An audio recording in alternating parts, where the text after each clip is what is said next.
Coach, back in the playoffs for the first time since 2009. What does this mean for Carson-Newman? Well, it's a tremendous blessing. It's a blessing to all of us, coaches and administrators and people who dream of taking the next step, the next level. And of course, the most important thing, it's a blessing to a bunch of kids that have worked like crazy and invested so many hours of sweat and blood and everything else, to get here. And so it's a great compliment to our football players and the fact that, they've kept the faith. When it was 2-2, it could have been very easy to thinking there wasn't much chance, et cetera. But they rallied pretty good off that 2-2. And it's an interesting thing. And you remember, I said, guys, I coached you terrible. I let you down to be 2-2. So how about getting my back and let's go get this thing done the rest of the year? And that's exactly what they did.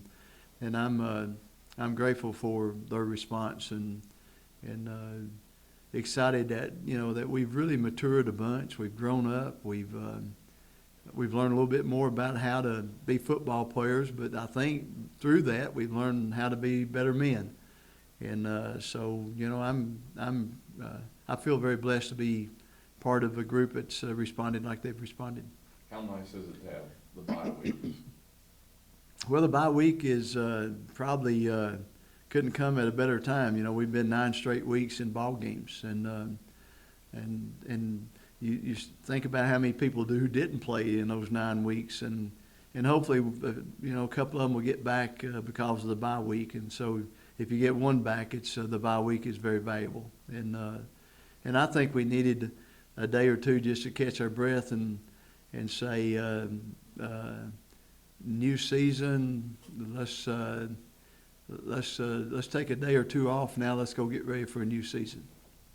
How important is it? I know we're still less than 14 days out from the game, but how important is it to have a solid crowd there for that Saturday after Thanksgiving?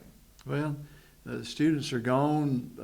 Thanksgiving week, a lot of people still burping turkey, and so I hope that they'll come on out and see a great ball game and see something that, at that time there'll only be 16 teams left in the nation, and there's not any bad teams. They're all good teams, and so we hope to get a good crowd here. How enjoyable was Sunday night's selection show, viewing party, and getting to see the team bond that way when they saw Carson-Newman's name go across the screen? Well, I thought it was interesting that Mike Van Bruggen really set that up because the coaches were scattered recruiting and doing some other things. And, of course, I was in a meeting in North Carolina and had 2 coaches with me and making some plans about how we were going to approach this particular second season. And but I understand they had a great time and heard a lot of comments about it. And there's some excitement on our football team right now. And I think that shows you that if it was an unorganized and 40 or 50 of them show up to see what the viewing thing was, I thought that was pretty good. And we didn't even serve popcorn. So pretty good, I thought. Do you feel like this team has a good sense of what's going on, not only with Carson-Newman's situation, but elsewhere around the playoff bracket? Well, with technology and exchange of information nowadays, like it is instant exchange of information. They know every game that's going to be played in the country, I'm sure, and I've sat there and they're pretty excited about being part of the whole process. Have you talked to them at all about Carson-Newman's playoff history? I have not.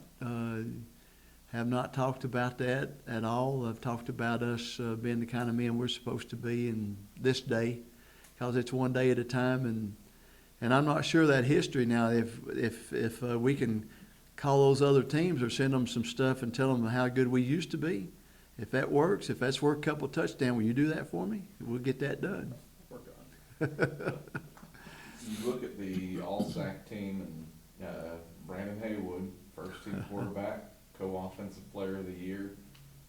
What has he done in his senior season to, it seems like he's grown by leaps and bounds. He really has. He's just been a solid team player, you know, at a position that's critical for us because, you know, the quarterback in our offense is making 90% of the decisions of who carries the ball and where the point of attack is and the whole works after the ball is snapped. They're called post-snap reads.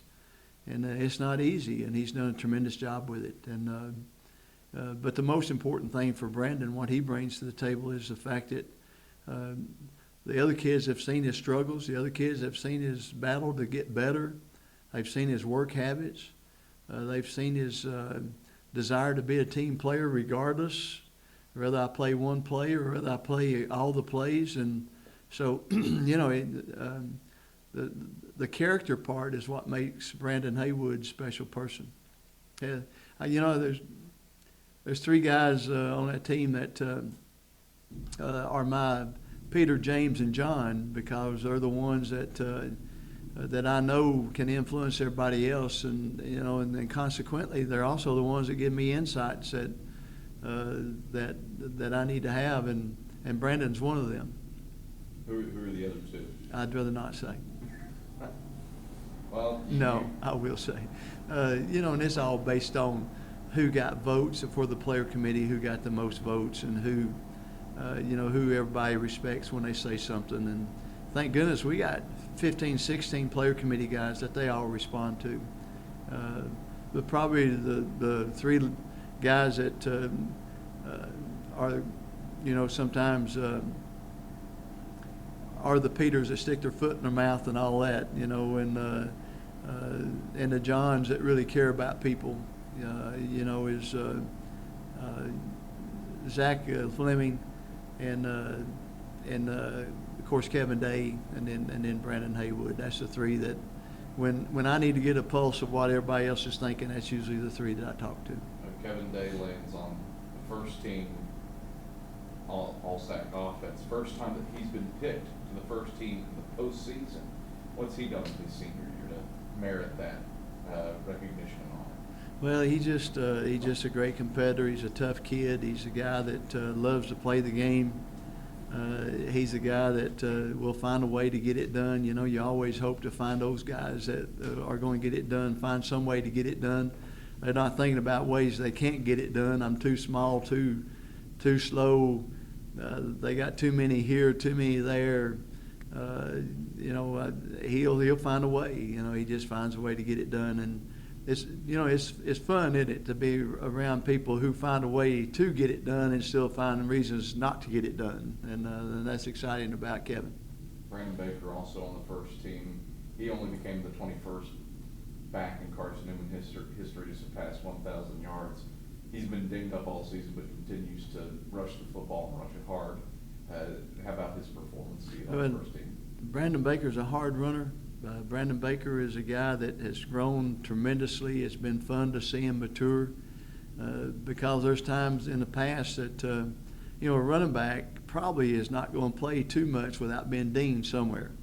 And especially in our offense when we send them into briar patch a whole lot.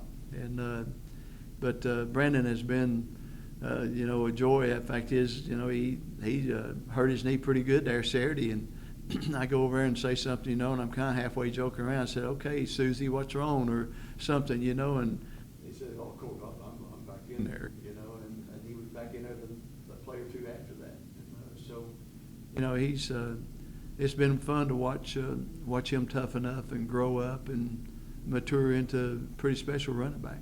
You got a place kicker in Kurt Duncan. But he got beat from behind. He got caught from behind, and you know, he's got. That's unpardonable for a running back at Carson-Newman to get caught from behind. On the 57-yard run, that's what That's right. referring to. That's right. Place kicker Kurt Duncan on the first team. There's a shocker. Only 2 50-yard field goals this season. Sets a school record. Perfect on extra points. What hasn't he done for the Eagles? Well, not only on the field with the statistics that he has, but Kurt probably is the most respected guy on our football team. And you know, he's a special youngin, and he, you know, He knows he's been on the mission field. He's raised on the mission field. He knows he's headed back to the mission field, and he uses football as a mission field. So he's not wasting a minute as far as his mission is concerned, and he's great. I wish we had 100 like him, with the heart that he's got, and it's fun. He's going to start teaching us. Fact is, tomorrow he's going to start teaching us the close-up language, the clicking language. He's going to teach us some things tomorrow because we're all intrigued by it. And so the Samoans have got their war battle chant. We're going to have our chant starting tomorrow. So I've challenged him with it. And so when you hear us out there going, you'll know that we're doing a special war chant, African war chant. So now I know I've confused all of you, but you'll have to call Adam Cavalier. He'll give you all the details.